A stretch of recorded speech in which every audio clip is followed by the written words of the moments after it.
Okay, so technical difficulties have prevented us from being able to stream here. And, yeah, it turns out it might be more complicated to stream two things simultaneously than we had initially planned for. So instead, we will be bringing you this action via a recording posted to YouTube later. Sorry, there's no commentary or between that we can have our chats.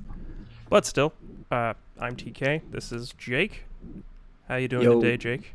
I'm doing well. How are you doing? Oh man, living the dream.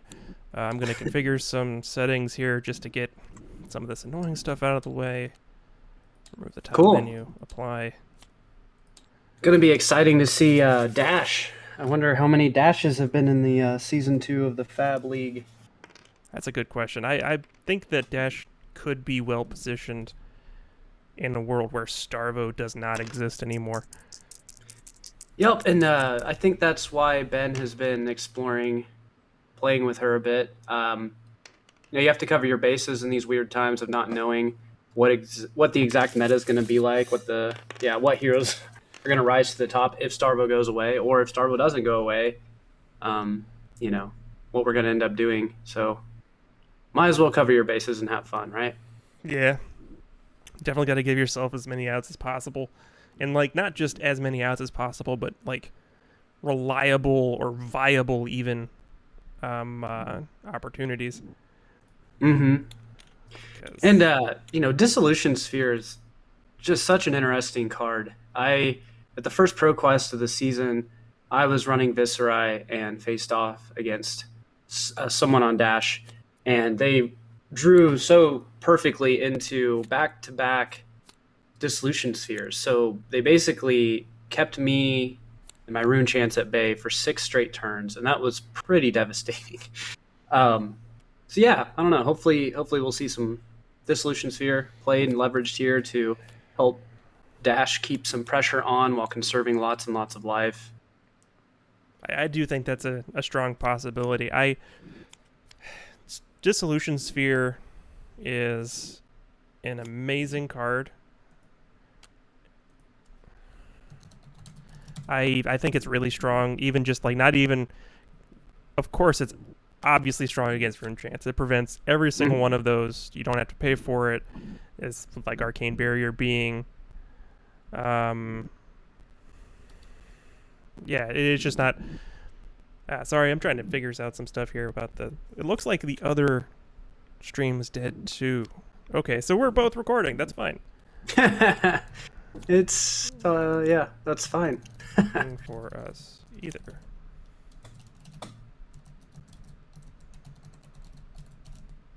It's looking like Ben's probably ready to go. I don't think we've seen a. Well, maybe we did.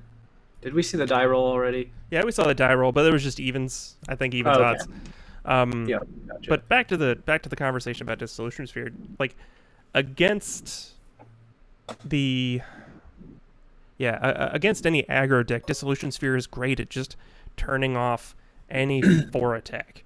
You block with a 3, and then the 1 damage is prevented by the Dissolution Sphere.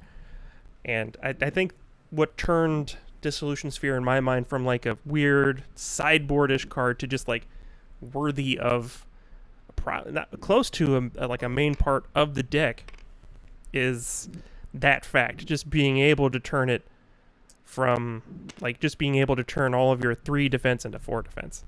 Mm-hmm. Yeah, for sure. And also break points too. I mean, how many times is it where it's just like, oh, I'm one off because they're attacking for 7. I can block for 2 3s, and now I'm blocking 7. Absolutely, yeah. The bonus effect scales. Like it gets a lot worse the higher the attack goes, right? Because the marginal difference between 4 and 3 is a lot bigger than 7 and 6. But Mm-hmm. I think Dissolution Sphere is a great card. All right, so we see Spellbound Creepers and Grasp of the Arknight. To me, indicates, man, I don't know. I've been seeing Vexing Quillhand in aggro lists for Viscerai, so that leads me to believe less aggro, more OTK possibilities. Yeah, and I'm sure his opponent's aware of Dissolution Sphere and like playing around that and choosing when to pop off as opposed to, you know, like just having like good cards every turn that you just want to play out entirely. Um, you can play around the dissolution sphere a lot better if you're going for the OTK. I feel like, or some sort of small combo that hopefully gets you some momentum, and then you just kind of close out the game. So yeah. All right. Whispers of the Oracle, opting 2, putting both back on top. I think the same And then order maybe even. we'll see read the runes or something. It's I don't know. I don't think you really want to do. Oh, Mordred Tide. Okay. Okay, so we're making 1 rune chant here, and then probably just read the runes. Yellow. Okay. So that's going to make a total of 3, 5. 4, 5. Yep. 2 from Visorai's ability, then an additional 3, Yep. going from 1 to 6. And it looks like we are just straight ahead into the OTK plan. Yeah, and that is a great start. Definitely worse places to be. And it's really, I mean, it kind of has like one of the best hands that you could open with. It's going to be uphill battle so far. Mm-hmm. It's going to be so far. Yes, it's an uphill battle. All right, so Plasma Purifier, Induction Chamber, rather, is the chosen item for the beginning of the game. So it's going to be able to come in for 2 attacks every turn, which should really it should leak through a significant amount of damage on the Visorai, just because it's inefficient to like block with all these boost cards being able to come in for like 4, 5, 6 damage. It feels really bad to block for a pistol for 2. If you're not sure that that's all they're going to do.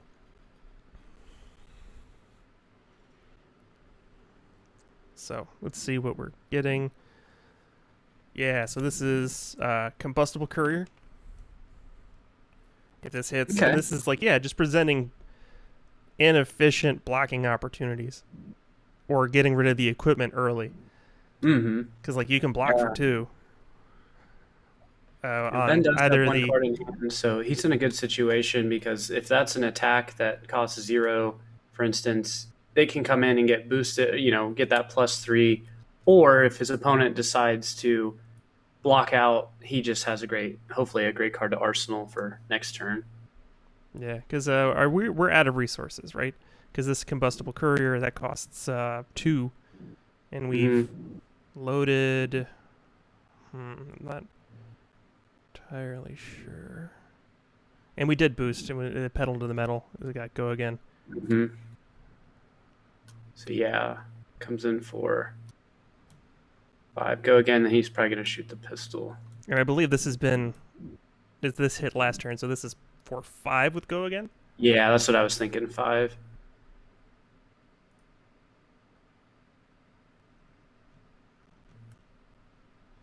But yeah, the Viceroy player really liking this hand. Seeing him not block any of this is a little interesting to me. He either has... Okay. There we see some block.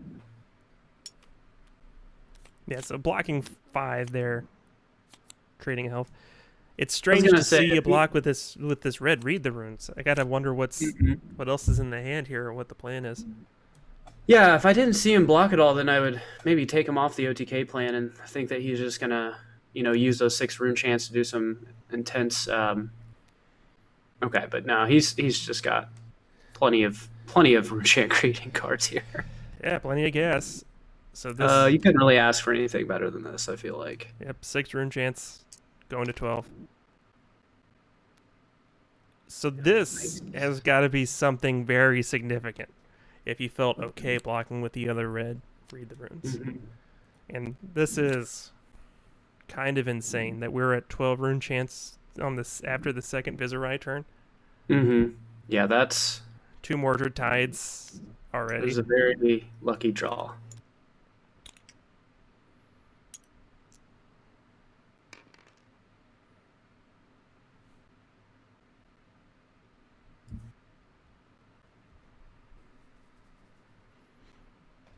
Coming in for 2 with the pistol. Mm-hmm. The play pattern on Dash is so strange on when they load pistols. I think the most frustrating part is just that like loading all of these things with Steam counters are actions.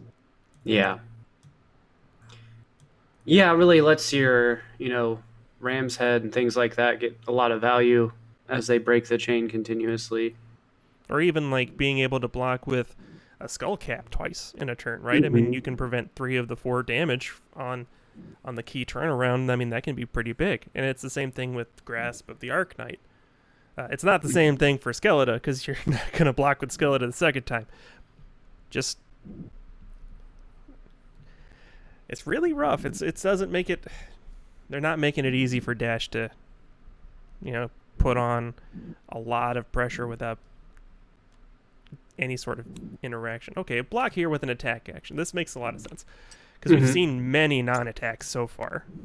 Yeah. Like the balance here is like, I believe that's the second attack that we've seen over 5 non-attacks, because we've seen 2 Mordred Tides, 2 Read the Runes, another Read the Runes, and an Oracle. So no, that's 6.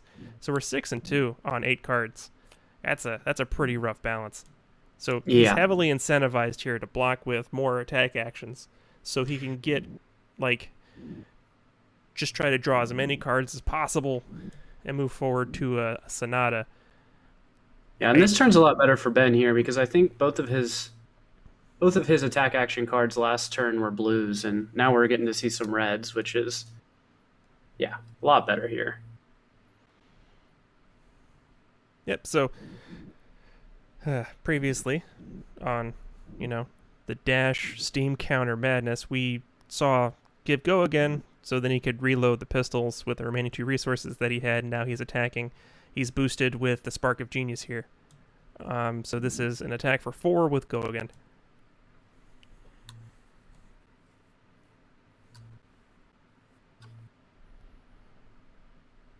Viscerai really in the tank, deciding how to get the most value out of this hand.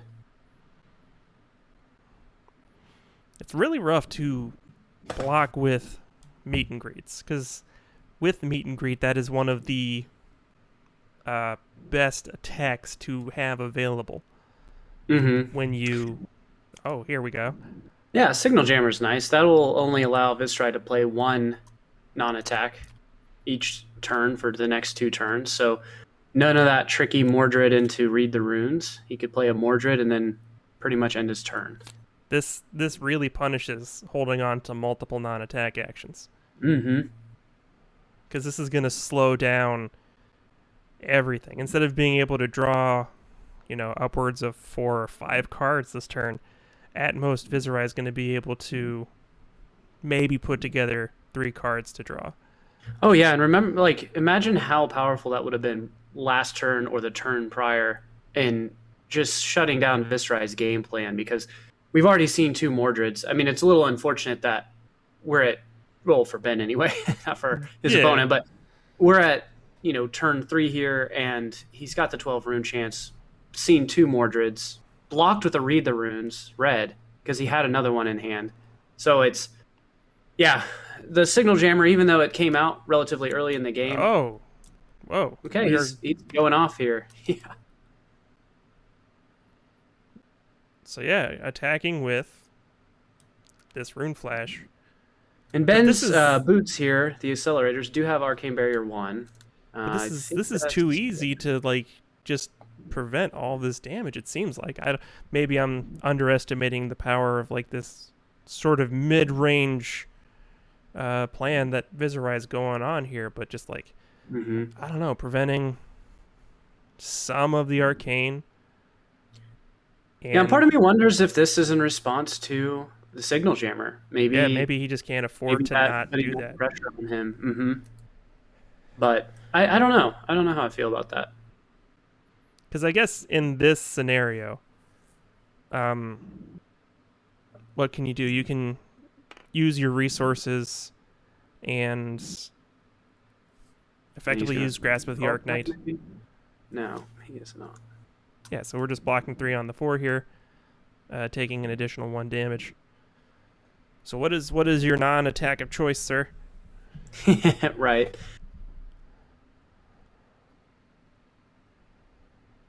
Unfortunately, in the list that is running Spellbound Creepers. Oh wow. Mhm. Okay, no, this was not the plan at all. Yeah, he arsenaled an Enlightened Strike. Yeah, so he's on this more present damage in chunks. Interesting. So we are unsure of the mode. I imagine that we are looking at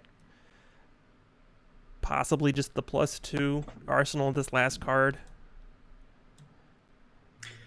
But I think if I was Viscera in this situation, I had such a strong start to the game. I feel like even if my game plan was to do more of the mini combo, it'd be hard to not just kind of take a back seat and just let those rune chants keep growing because Okay, so man, it was 12 go rune again. chants turn 3. And that's exactly what he's going to do. He's going to make a rune chant through Grasp and attack with Rosetta Thorn for 2 and 1. Yep. Yeah, Okay, this would feel good as being in the piloting Dash in the situation. I feel like I yeah, don't. because we've seen 2 Mordred Tides. We've seen 2 red. We've seen 2 red read the runes and a yellow read the runes. I mean, like, Mhm. a lot of the explosive power to create rune chants is just kind of gone. Yep. And he's going ahead and getting that value off Skullcap while he's below health here. And we'll have 3 cards come back with all of his 2 items are loaded up.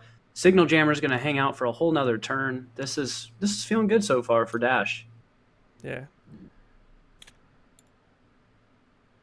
I don't know, because, like, why not just take the turn off as Viserai if you're going to do Mhm. OTK and Yep. just block with more attacks the following turn? Right. Because, I mean, that pushes you towards the combo. But But, maybe he arsenaled that E strike really early and oh no, just kind of arsling an was attack like, kind of puts you. No, because he would have done that because he had the Mordred Tide the previous turn. that's true, yeah. So he had to arsenal it after the second turn.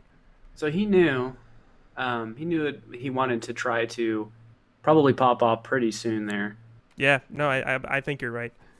Because you wouldn't put an attack in Arsenal unless you were like planning to do it. Because that is one of the biggest mistakes you can make if you're trying to play into the OTK strategy is putting a card or an attack card into your arsenal. Right.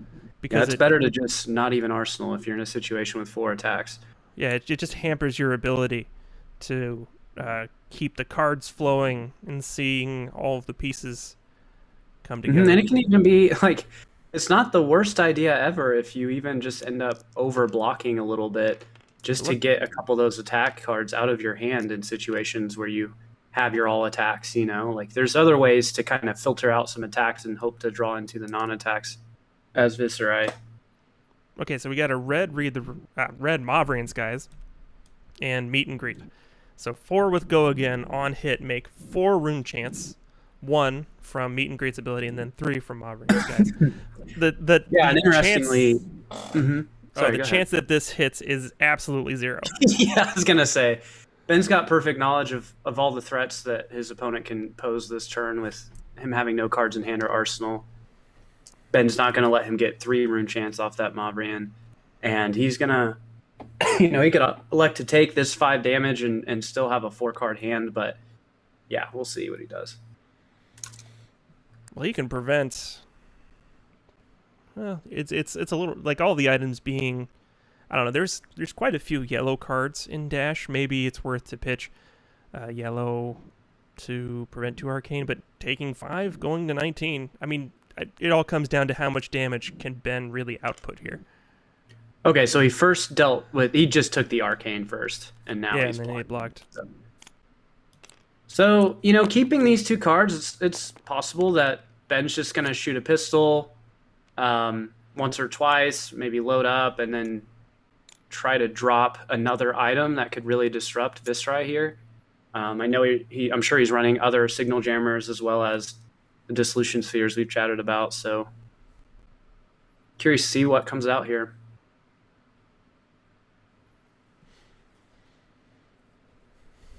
So neither party really in extremes, because I don't think Ben was going into this planning on full turtle, Mm-hmm. and it definitely seems like the Viserai player here was not going in for the OTK. Yeah, yeah. Even though those first two turns really seemed like it. Yeah, I mean, it's kind of hard to think otherwise when you get 12 rune chance. Yeah. But then again, Viserai just does that sometimes, I guess. Hmm. And like you mentioned, his equipment kind of makes it seem like maybe he's going more for the, yeah. Well, Grasp of the Arknight's a great middle of the road to block for 3, 2 than 1, and still have the ability to make some rune chance. He doesn't have to worry about Arcane Barrier at all, so that's not even a consideration for him. Yep. So it could just be that, comparing two things, one's just makes more sense. I mean, if I was going super aggressive, there's really no better choice than the Vex and Quill hand. But Grasp of the Arknight is just a phenomenal card anyway. Okay, so he shoots the pistol, loads up the pistol, using the using the induction chamber. So he won't have a token on the induction chamber at the end of the turn, but that's okay. Yeah, I mean, that makes sense. Order of operations, you want to be able to fire the pistol regardless of what else happens next turn. Just to be able to do some stuff. I mean, 26 against 21 is kind of a big lead. Mm-hmm. If we're talking about mid-range, it's just how explosive Viserai can be. And he didn't pop the Goliath gauntlets there. I'm sure if he had an arsenal, that could have been something to really weigh. It's like, maybe I make this CNC come in for 8 damage. Yeah, so he's activating the Grasp here, going to make a rune chant.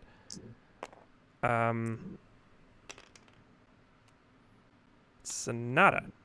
All right. Naked Sonata here. Yeah, just... Hey, he hit the perfect cards. Wow, the best cards in the deck, almost. Yeah, he can't complain about those. I think he's probably inclined to take... okay, Swarming Gloomveil makes a lot of sense. I wouldn't be surprised if he has another Swarming in hand, too, with him creating that rune chant, just to guarantee that gets go again. Because now if he plays a Swarming, that'll create a second rune chant, so his second Swarming would come in for 4. There's a lot of things that could go on here. Yeah. But, yeah. Oops, all Gloomveils. Yep, 4 and 1. Right now, 2 rune chants have been made, so we have 4 with go again and 1 arcane damage. The theoretical next Swarming Gloomveil is going to come in for another 4 and 1, but with the added effect of not being able to prevent arcane damage if it hits. Mm-hmm. So, Ben contemplating something here. Mm-hmm. Looks like they're having a discussion about maybe the opponent thinks it's only for 3. He had hands over the 1. Nah, I'm not sure what's up. Mm-hmm. Yeah.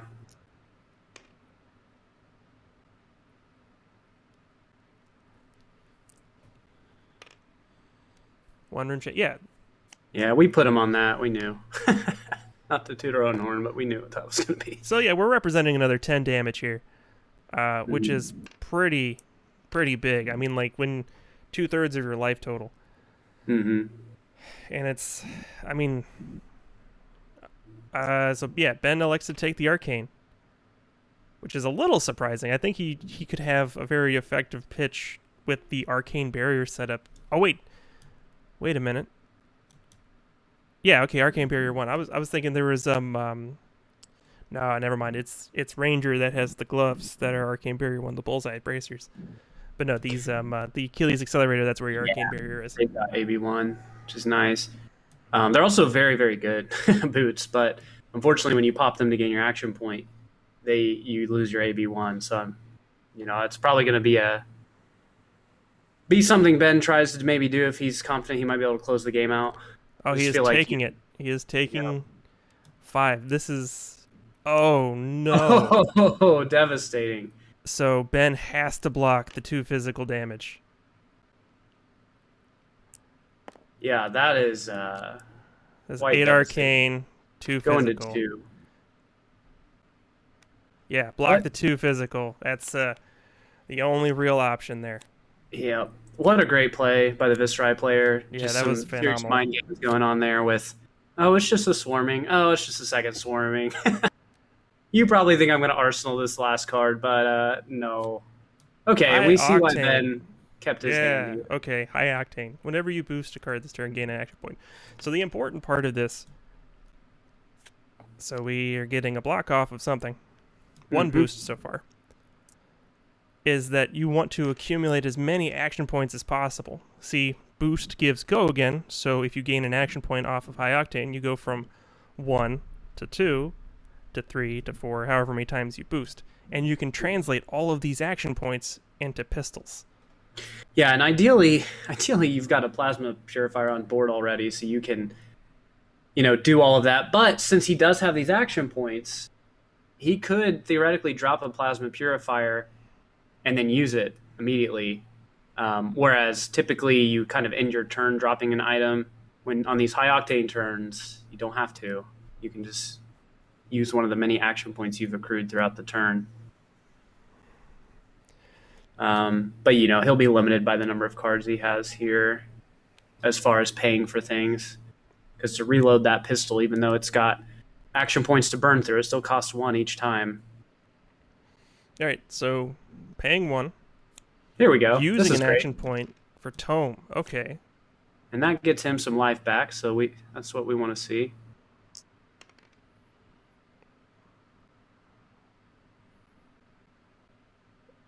Somewhat important note is that the combat chain is closed, so the split sheath skeleton should be back to the equipment zone.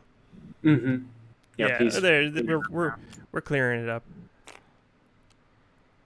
And 0 to 60 coming in for 4 with boost. No boost. No.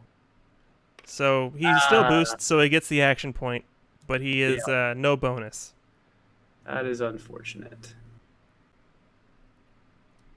There's, I think, maybe 5 or 6 cards in the deck that are not Mechanologist, especially if Ben's on these tomes. But it's not.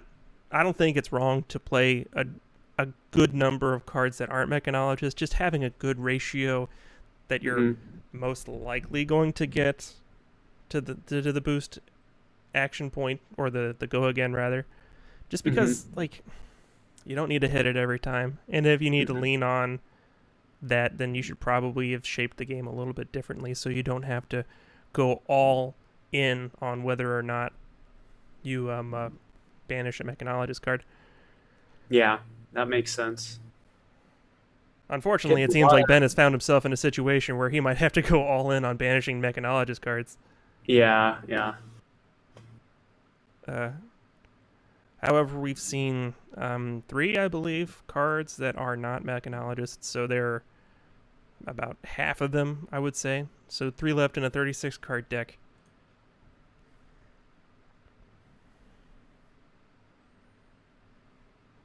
Now that he's back up to 6 life, there's a decent amount of incentive to not blow up the Achilles Accelerator. Okay, we're going to try and get an extra resource here. What's this first banish? It is a Mechanologist card. Second banish, also a Mechanologist card. So we get 2 resources. 2 resources.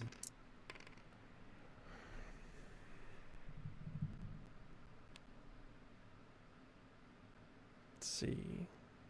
T-Bone. Okay, another T-Bone. And we banish another T-Bone. Yeah. That's nice. We're up to 2 action points here. And he has to block with a piece of equipment. Now, important to note if you haven't played against T-Bone yet. So, the card that so it says you have to block with an equipment if you're able to. Mm-hmm. You can block with things that have 0 defense. Yes. And they are under no risk of being blown up. It's just you don't get any defense value. It's really difficult to get T-Bone to a scenario where it's going to be in threat of destroying something. And so we do see the mid-turn Plasma Purifier play. Yeah. Equipment going back. And, alright, pitch this last card in our hands, a blue. We have 2 resources left, 1 resource. And we are at 1 action point. So let's see if Ben decides to... Probably shoot pistol twice here. I think it's just Conserve shoot. the plasma purifier. Yeah, shoot pistol, give it go again, reload the pistol. Yeah, unfortunately, the Viscerai has plenty of health here to just take this and still have a 4-card hand. At this point, he knows all that's going to be presented to him. Yeah, very little threat being generated by this pistol. So he just clears no blocks. Ben's like, I'm going to give it go again. Spend the 1 resource. Load up. Shoot again. And Or just stay loaded. Yeah, might as well. Yeah, back to his same idea before, where it's just like the thing that you always want to have loaded is your pistol. Mm-hmm. And then probably after that, the induction chamber, and then after that, the plasma purifier, I think.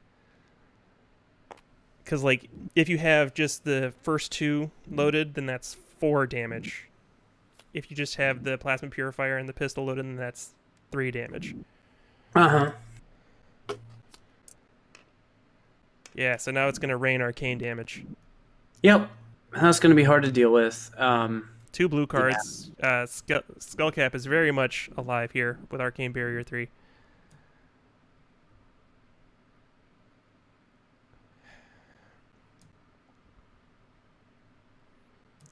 Yeah, free block with the Tekla Foundry Heart.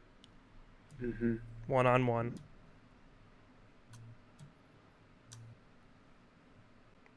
I think we're just going to see Rosetta pass. Rosetta Thorn is just such a... it's a good card, because it's a game closer. just 5 damage most of the time on Viscerai with the non-attack attack plan.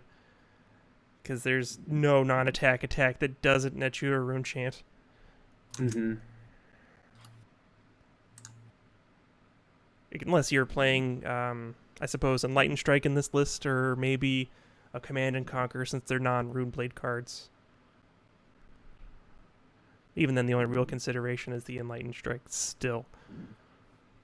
It's hard to argue with at least 4 damage split between 2 sources.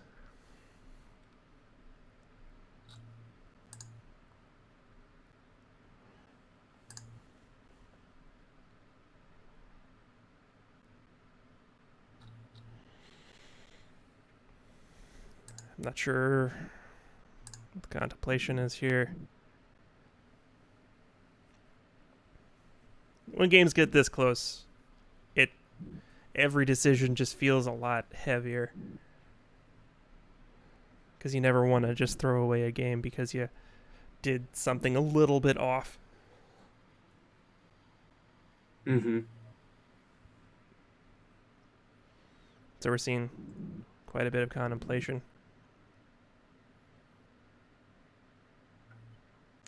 It might be Rattle Bones. So we might be looking at, oh, do I play Rattle Bones and get Swarming Gloomveil? It is... goodness. Yeah, I feel like he hit the nuts this game. So we're looking at 8 arcane damage. Have to pitch 3 cards. Have to... Well, you don't have to... Sorry, this is, you would have to pitch 3 cards to prevent all of it, and they'd have to be blue. Mm-hmm. This is... It's hard to roll much higher than Viscerai tonight. But yeah, playing it all very well. Fun to see.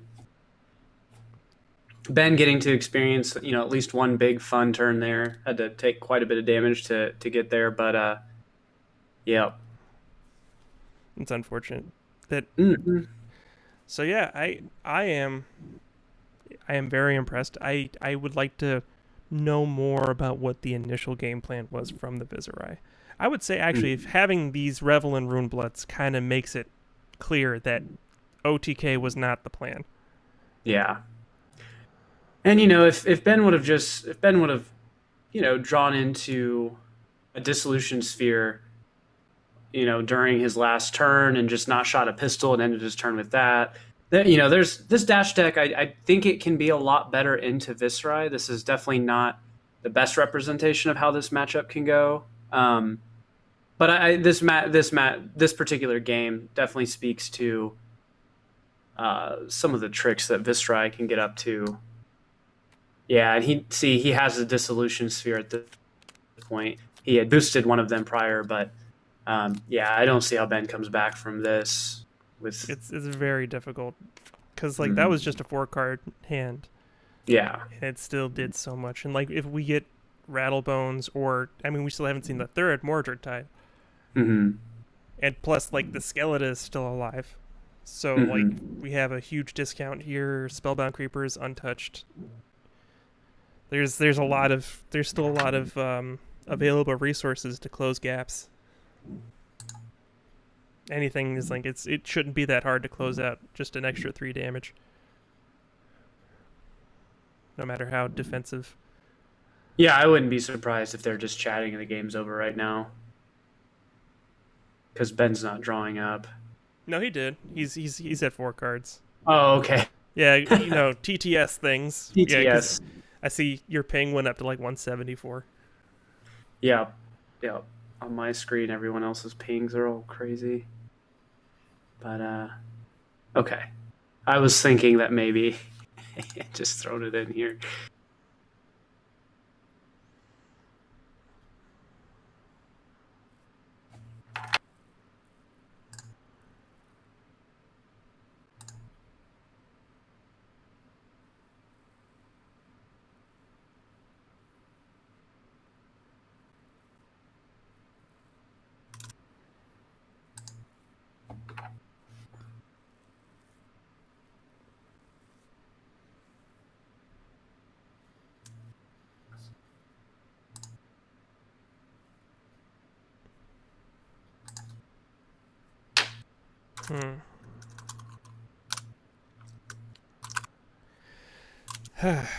Goodness. Let's see. I believe we're waiting on the Viserai to decide how to play this next turn. I mean, it is still possible for the Viserai to just get into an entirely attack action hand. Or non-attack action, for that matter. Variance does play a factor. And maybe that's why we're seeing so much pause. I don't believe that Ben plays more than 2 Dissolution Spheres. So, there's not... Because, like, a Dissolution Sphere in this circumstance could present a lot of catch-up potential. Just from not having to worry about the rune chance, and also being able to just pitch for 1 on Arcane Barrier 1 and prevent both of the damage from Rosetta Thorn. Yeah, I'm curious. I need to know. Tell me. What are your secrets?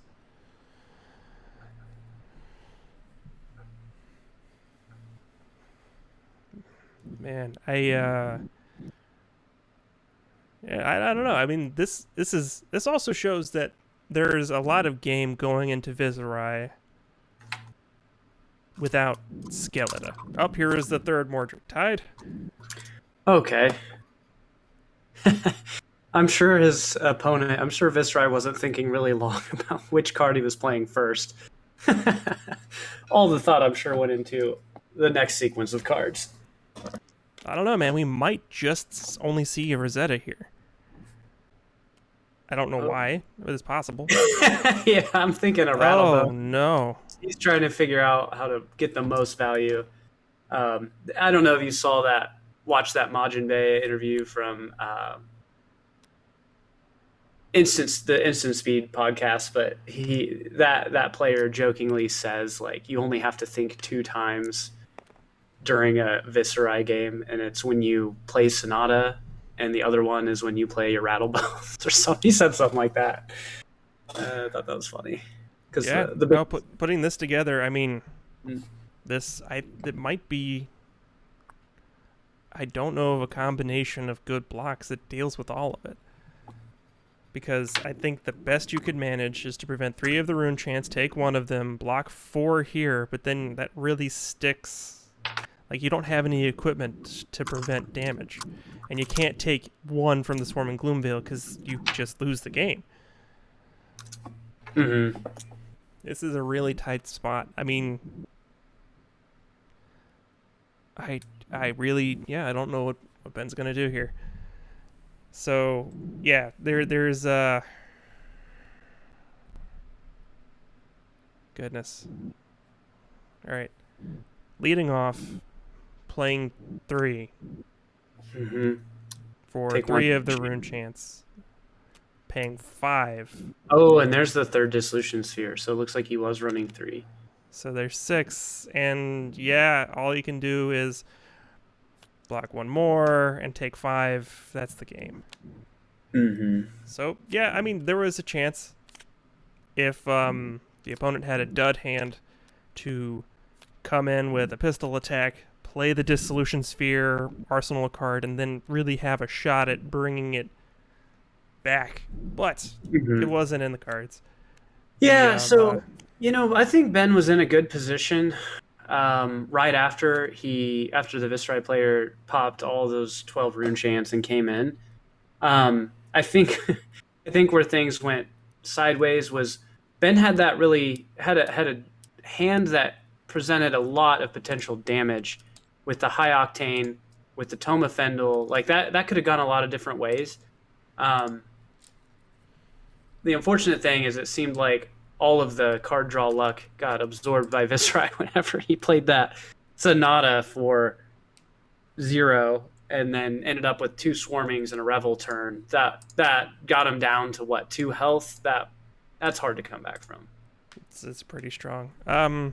So West Coast, best coast. From our perspective so far, they are 4-0 in the 5-game series, proving that they are maybe the best coast. They are continuing to prove they are the best coast. North Coast is not cutting it over here in Indiana. the North Lake Michigan coast. Yeah. But anyways, that's it for today. Great game to both players. It was a great game to both players. Have a good night, everybody.